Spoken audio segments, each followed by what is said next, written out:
اگه میخوای زیر بغلات از نمای پشت پهن و عریض بشه 4 تا حرکت تخصصی به آموزش میدم. بریم حرکات‌ها رو ببینیم. حرکت اول تک دمبل خم، زانو بالای نیمکت، دست اینجا قرار میگیره، کمر 90 درجه، دمبل رو کامل ول میکنی، از بیخ زیر بغلت بکشه. ببین حالا میای بالا کامل آزاد. بعدی هالتر خم مچ برعکس، اندازه عرض شونه‌هات هالتر رو برمیداری. من یه ذره مایل وای میستم، کمر میره 90 درجه، کامل مثل دمبل ولش میکنی، میای زیر شکمت اینجا مکس.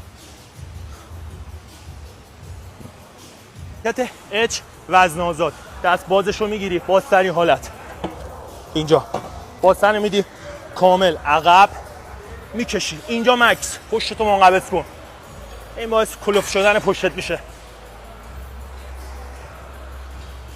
حرکت آخر ددلیفت زیر بغل یا برای پشته، برای پشتبان نیست. خوب دقت کن چجوری میزنم. عرض شونه دستو میگیری، مایل اینجا باید یه خورده بیشتر بشینی که فشار رو پشت پات برداشته شه. هالتر رو بزن زمین، بیار بالا اینجا مکس، بزن زمین، بیار پشتتو منقبض کن.